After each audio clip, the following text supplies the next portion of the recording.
अस्सलाम वालेकुम वरहमतुल्लाह। बच्चों, आज के इस वीडियो में हम बात करेंगे एक बहुत ही इम्पोर्टेंट क्वांटिटी के बारे में जिसको हम मोमेंटम कहते हैं जनरल आम से लफ्ज़ों में। लेकिन जिस मोमेंटम के बारे में हम यहाँ पर बात करने जा रहे हैं वो बेसिकली लीनियर मोमेंटम कहलाता है। यानी जब एक बॉडी मोशन में होती है, अगर वो रोटेशनल मोशन में है या सर्कुलर मोशन में है तो उसके साथ एक रोटेशनल मोशन में एक मोमेंटम का जो टाइप एसोसिएटेड होता है उसको हम एंगुलर मोमेंटम कहते हैं। लेकिन यहाँ हम लीनियर मोमेंटम की बात करेंगे। अगर एक ऑब्जेक्ट मोमेंटम हो, इसको लीनियर मोमेंटम कहते हैं या सिंपल से लफ्ज़ों में हम इसको मोमेंटम कहते हैं। अगर एक ऑब्जेक्ट या एक बॉडी मोशन में होती है तो फिर ये ज़रूरी हो जाता है कि हम इसकी क्वांटिटी ऑफ मोशन को मेजर करने का एक अटेम्प्ट करें। मतलब कि जिससे हमें ये पता चले कि इस बॉडी का जो क्वांटिटी ऑफ मोशन है वो ज़्यादा है या कम है। अगर दो ऑब्जेक्ट इस मोशन में होंगे तो हम कैसे पता लगाएंगे या कैसे कह सकते हैं कि किस बॉडी का क्वांटिटी ऑफ मोशन ज़्यादा है और किस बॉडी का क्वांटिटी ऑफ मोशन किस बॉडी का क्वांटिटी ऑफ मोशन कम है। तो इस क्वांटिटी ऑफ मोशन को हम समझने की कोशिश करते हैं। हमें आम से लफ्ज़ों में लगता है कि भाई इसमें ज़्यादा सोचने की शायद बात ही नहीं है, क्योंकि जिस बॉडी की वेलोसिटी ज़्यादा होगी, जो बहुत तेज़ रफ्तार से मूव कर रही होगी, बस उसी का मोमेंटम ज़्यादा है। लेकिन ऐसा नहीं है। सिर्फ स्पीड या सिर्फ वेलोसिटी से मोमेंटम को नापा नहीं जा सकता, मेजर नहीं किया जा सकता।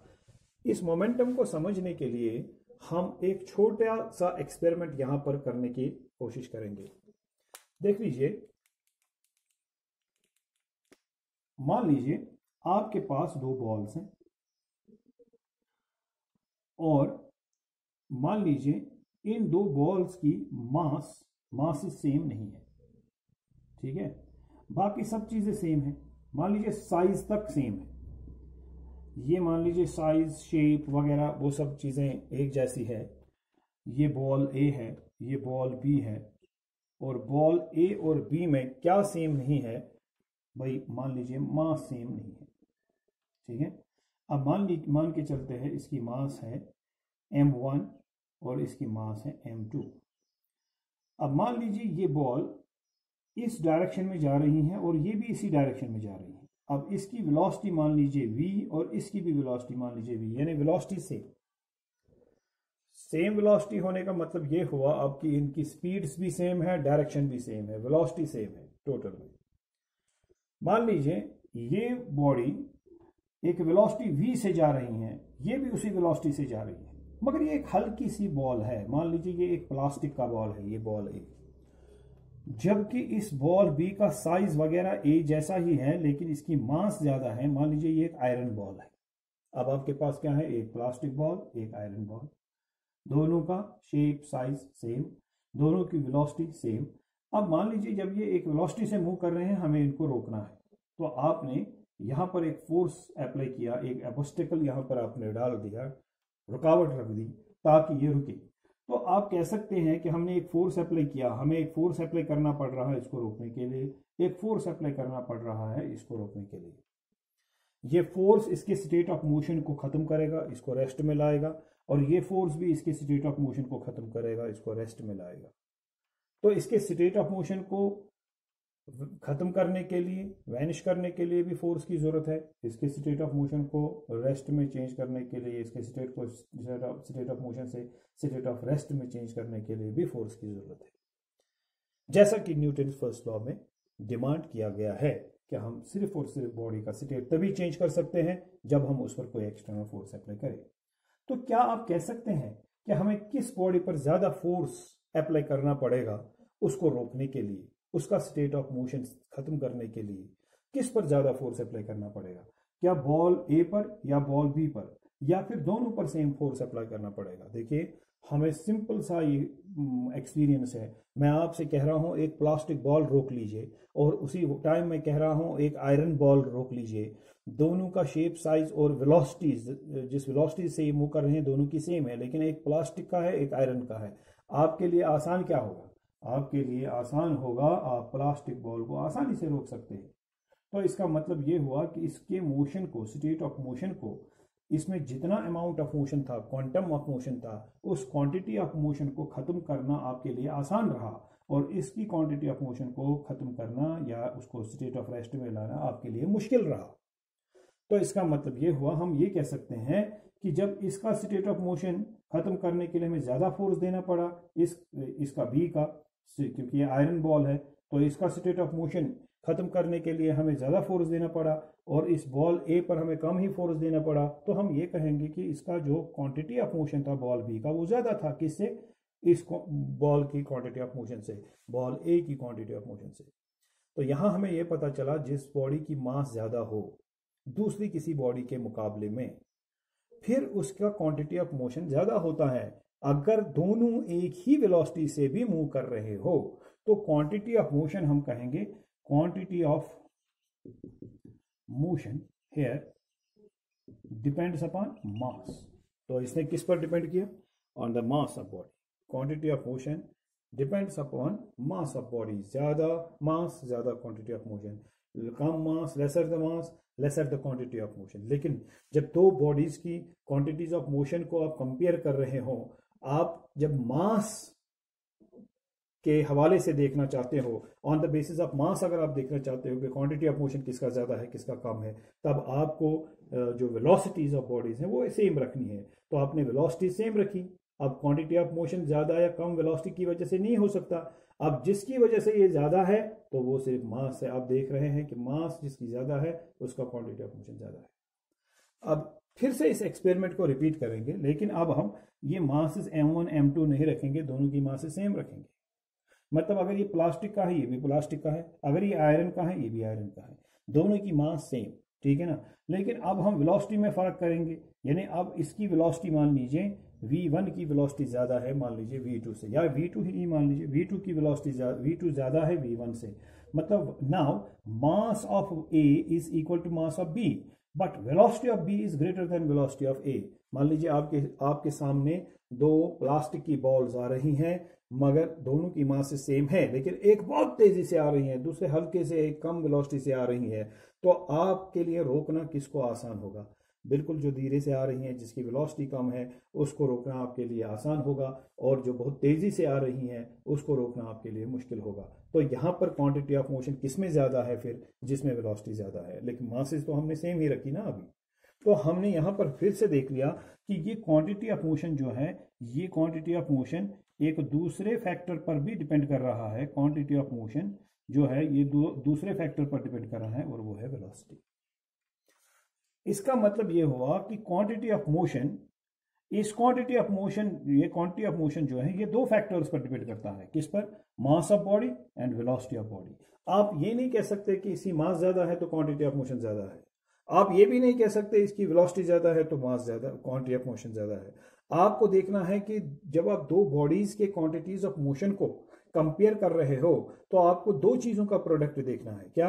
एक बॉडी का मास एंड वेलोसिटी का प्रोडक्ट क्या है, और दूसरी बॉडी के लिए मास एंड वेलोसिटी का प्रोडक्ट क्या है। जिसका मास एंड वेलोसिटी का प्रोडक्ट ज्यादा होगा उस बॉडी का क्वांटिटी ऑफ मोशन ज्यादा है, जिसका मास एंड वेलोसिटी का प्रोडक्ट कम होगा उसके लिए क्वांटिटी ऑफ मोशन कम है। तो इस क्वांटिटी ऑफ मोशन को ही हम मोमेंटम कहते हैं। तो हम मोमेंटम को डिनोट करेंगे विद लेटर p, और हम लिखेंगे यहाँ मोमेंटम अगर मेजर करना है, यानी क्वांटिटी ऑफ मोशन अगर मेजर करना है तो वो मेजर अब किया जा सकता है। इस एक्सपेरिमेंट, इन दो एक्सपेरिमेंट से पता चला कि वो मेजर किया जा सकता है as the product of mass and velocity. So what is momentum? Momentum is defined as the quantity of motion possessed by a body, and it is measured as the product of mass and velocity of the body. ये हमेशा ही major किया जाता है as mass, as the product of mass and velocity. अब आप जानते हैं कि वेलोसिटी एक वेक्टर क्वांटिटी होती है और मास स्केलर है, तो यहाँ लीनियर मोमेंटम p जो है ये भी वेक्टर हो गया, क्योंकि it is vector multiplied by scalar and the result is vector. इस p की डायरेक्शन क्या होगी? इसकी हमेशा ही वही डायरेक्शन होगी जो यहाँ v की होगी। तो जो v की डायरेक्शन है वो p की डायरेक्शन है।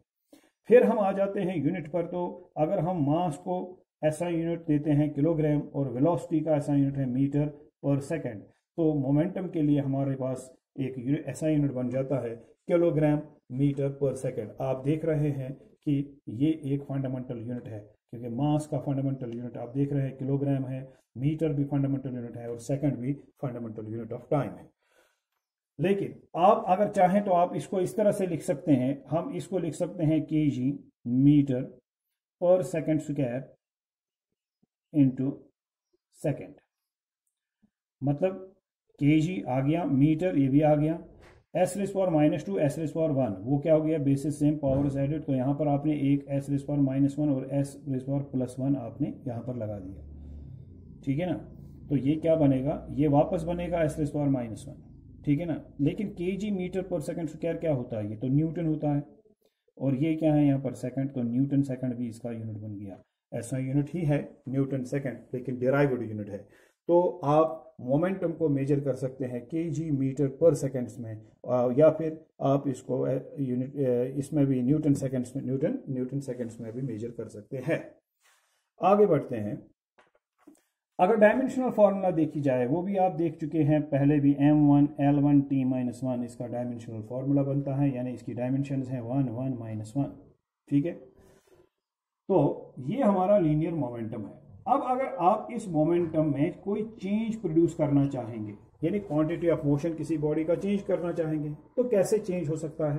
दो ही फैक्टर्स पर तो डिपेंड करता है, ये मास एंड वेलोसिटी पर। तो जब ये दो ही फैक्टर्स पर डिपेंड करेगा, मास पर और वेलोसिटी पर, तो इसका मतलब मोमेंटम चेंज हो सकता है या तो मास के चेंज होने से या फिर वेलोसिटी के चेंज होने से। अब आम सा एक्सपीरियंस हमारा जो है, उसमें मास चेंज नहीं होता है, सिर्फ वेलोसिटी चेंज होती है। मिसाल के तौर पर, जब आप एक गन फायर करते हैं, तो गन का फायर जो है, बुलेट जो है निकलता है, वो आगे बढ़ते बढ़ते कहीं पर अगर आप मान लीजिए ओपन स्पेस में फायर करें, तो जैसे बुलेट वहां से निकलेगा, गन से निकलेगा, तो कुछ दूर तक जाने के बाद वो गिर जाएगा, तो उसकी वेलोसिटी वहां पर फाइनली क्या बनेगी, 0 बनेगी। यानी जिस पॉइंट के बाद आगे ये बुलेट बढ़ेगा ही नहीं, तो उस वेलोसिटी क्या है, 0। तो इसका मतलब इनिशियली जब आपने इसकी वेलोसिटी दी वो बहुत ज़्यादा थी, फिर आगे बढ़ते बढ़ते बुलेट की वेलोसिटी डिक्रीज हो गई, कितनी बन गई, 0 बन गई। तो इनिशियली इसका मोमेंटम भी हाई था क्योंकि वेलोसिटी हाई थी, आगे बढ़ते बढ़ते वेलोसिटी डिक्रीज होती गई और फाइनली 0 हो गई, तो इसका मतलब इसका मोमेंटम 0 हो गया। तो यहाँ पर आपने देखा कि मोमेंटम चेंज हो गया because of the change in velocity. आमतौर पर जब किसी ऑब्जेक्ट का मोमेंटम चेंज हो जाता है, तो वो वेलोसिटी की ही वजह से चेंज हो जाता है। कोई भी ऑब्जेक्ट, कोई गाड़ी हो, कोई छोटा ऑब्जेक्ट हो, कोई बॉल हो, एक गाड़ी को भी अगर आप देख लें, तो जब वो मान लीजिए किसी हाईवे पर जाती हैं, तो मास तो उसका कहीं भी वैसा ही रहता है, तो वेलोसिटी इंक्रीज डिक्रीज हो सकती है, तो मोमेंटम चेंज हो सकता है। एक बॉल है, तो आप एक बॉल पर किक मारते हैं, तो मोमेंटम उस वक्त ज़्यादा हो सकता है। जब कुछ दूर जाए ये बॉल, तो मास वही रहेगा, लेकिन वेलोसिटी डिक्रीज हो जाएगी, तो मोमेंटम कम हो जाएगा। तो आमतौर पर जो हमारे जनरल केसेस हैं, उनमें जब भी हम चेंज इन मोमेंटम देखते हैं, वो इस वेलोसिटी की वजह से होती है। लेकिन इसका मतलब ये नहीं है कि मोमेंटम सिर्फ वेलोसिटी के चेंज होने से ही चेंज हो जाए। हम चेंज इन मोमेंटम क्यों यहाँ पर जोर दे रहे हैं, क्योंकि चेंज इन मोमेंटम ही हमें इस चैप्टर में पढ़ना है। आप देखेंगे कि आगे सेकंड लॉ आएगा, तो उसमें rate of change of momentum के बारे में ही न्यूटन ने बात की है सेकंड लॉ ऑफ मोशन में। तो लिहाजा मुझे मोमेंटम की चेंज पर यहाँ पर जरा मैं ध्यान दूं। तो अगर हम देखेंगे कि अगर मोमेंटम चेंज हो गया मास की वजह से, ये भी हो सकता है कि आप देख रहे हैं कि कोई रॉकेट ऊपर जा रहा है, तो रॉकेट में क्या भरा होता है, रॉकेट फ्यूल्स, जिनको हम प्रोपेलेंट्स कहते हैं। और जैसे जैसे रॉकेट ऊपर जाता है, वो रॉकेट के फ्यूल्स या प्रोपेलेंट्स जो है वो जल जाते हैं और वो हॉट गैस बाहर आ जाता है, और जितना फ्यूल जलता है उतनी ही मास रॉकेट की कम हो जाती है। तो यहाँ पर मोमेंटम रॉकेट का चेंज हो रहा है, और वो चेंज प्रोड्यूस हो रही है मास के चेंज होने की वजह से भी। तो इसका मतलब ये हुआ कि खाली मोमेंटम वेलोसिटी के हम, क्योंकि हम मोमेंट मास को कांस्टेंट मानते हैं ना, बहुत सारे केसेस में, जनरल केसेस में मास कांस्टेंट रहती है, लेकिन कई ऐसी चेंजेस हो सकती है, कई ऐसे प्रोसेसेस हो सकते हैं, जैसे मैंने रॉकेट की एग्जांपल दी, जहां पर मास कांस्टेंट नहीं रहता, वो टाइम के साथ साथ डिक्रीज हो जाता है। यहां पर आपने देखा रॉकेट में डिक्रीज हो गया, तो लिहाजा यहां पर रॉकेट का जब मोमेंटम में चेंज आ जाएगा वो सिर्फ वेलोसिटी की चेंज होने की वजह से नहीं होगा, वो मास की चेंज होने की वजह से भी हो सकता है। सो मोमेंटम जनरल केसेस में जब चेंज होता है, generally it is changed because of the change in velocity, but in some of the cases, in some not in so general cases, much of the general cases, but in some particular cases momentum changes because of the change in mass also। ठीक है कि नहीं?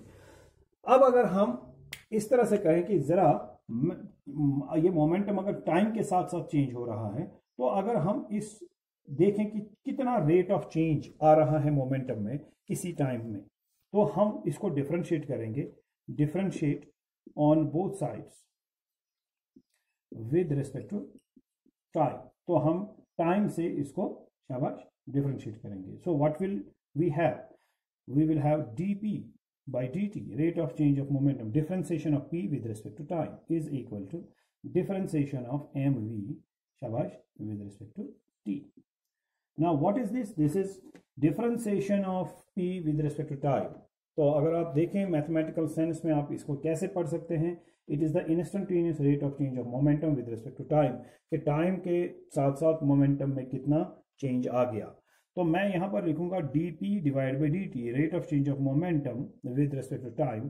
तो यहां पर आप u v formula लगा सकते हैं। आपको मैंने करवाया है क्लास में differentiation of u into v with respect to x, या विद रिस्पेक्ट, चलिए विद रिस्पेक्ट टू x ही सही।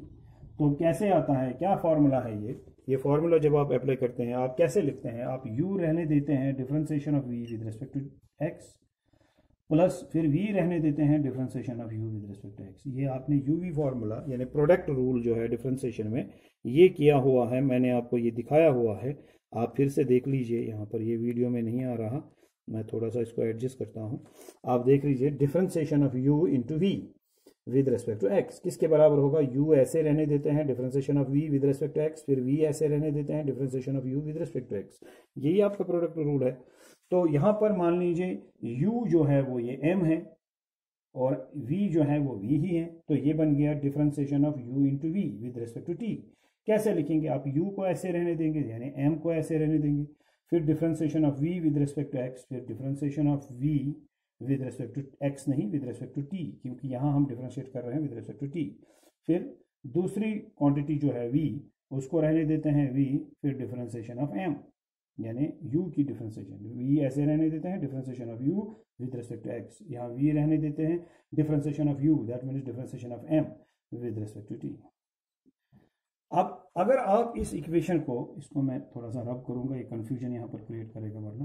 तो अगर हम इस इक्वेशन को गौर से देखें, यहां इस टर्म में आप देख रहे हैं कि अगर मोमेंटम चेंज हो गया वेलोसिटी के चेंज होने की वजह से, तो rate of change of velocity ये है, फिर मास यहां चेंज नहीं हो रहा, m ऐसे ही rate of change of velocity. तो ये आपको बताएगा रेट ऑफ चेंज ऑफ। अगर मास कांस्टेंट है तो यहां m क्या है? फिर कांस्टेंट, ये देखिए कांस्टेंट है, मतलब मास चेंज ही नहीं हो रहा। जैसे बुलेट की एग्जांपल मैंने दी, बुलेट फायर हो गया, मोमेंटम बुलेट का चेंज हो गया, लेकिन मास तो चेंज नहीं हुआ ना बुलेट का। तो मास क्या है? कांस्टेंट। तो जब आप कहेंगे differentiation of mass m with respect to time, तो डिफरेंशिएशन ऑफ कांस्टेंट क्या होता है? 0। तो उस सूरत में ये टर्म जो है वो 0 बनेगी, यानी जब मोमेंटम में चेंज आ जाएगी सिर्फ और सिर्फ वेलोसिटी की वजह से, मास चेंज अगर नहीं होगी ऑब्जेक्ट की, बॉडी की, तो फिर ये टर्म 0 बनेगी, बिकॉज उस सूरत में rate of change of mass with respect to time, differentiation of mass with respect to time 0 बनेगा। मास अगर कांस्टेंट है तो उसका differentiation with respect to time क्या बनेगा? 0। डिफरेंशिएशन ऑफ कांस्टेंट इज 0, तो ये 0 बनेगा। तो उस सूरत में ये इफ m इज कांस्टेंट, अगर m कांस्टेंट है तो आपका ये मोमेंटम चेंज हो सकता है, तो rate of change of momentum जो उसमें आएगा वो आएगा सिर्फ m dv divide by dt, उस सूरत में ये। अब अगर m कांस्टेंट नहीं है, अब मान लीजिए वेलोसिटी कांस्टेंट है, वेलोसिटी चेंज नहीं हुई लेकिन मास चेंज हो गया, तो ये वेलोसिटी अगर कांस्टेंट है तो यहां फिर differentiation of velocity with respect to time 0 आएगा। उस सूरत में क्या होगा? If v is constant, if v is constant then dp/dt, तब आपका dp/dt जो होगा तब वो आएगा vdm/dt।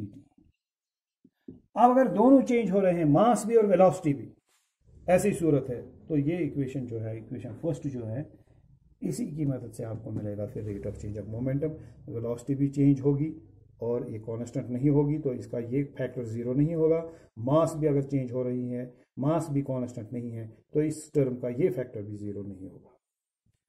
तो अभी आपने क्या देखा कि मोमेंटम एक क्वांटिटी ऑफ मोशन होता है पॉजेस्ड बाय बॉडी, और इस क्वांटिटी ऑफ मोशन को हम मेजर करते हैं as product of mass and velocity.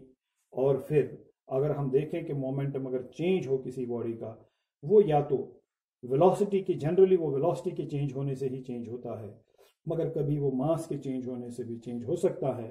और हम चेंज इन वेलोसिटी को इस तरह से पा सकते हैं कि चेंज इन मोमेंटम को इस तरह से पा सकते हैं कि हम देखना चाहेंगे कि अगर ये वेलोसिटी की वजह से मोमेंटम चेंज हो गया, तो फिर हम चेंज इन वेलोसिटी जो है उसको मेजर करेंगे। अगर ये चेंज इन मास की वजह से चेंज हो गया, तो फिर हम मास में जो चेंज है उसको मेजर करेंगे। अगर ये दोनों के चेंज होने से हो गया, तो फिर हम इक्वेशन फर्स्ट में दोनों की चेंज को मेजर करेंगे। ठीक है, ये था मोमेंटम।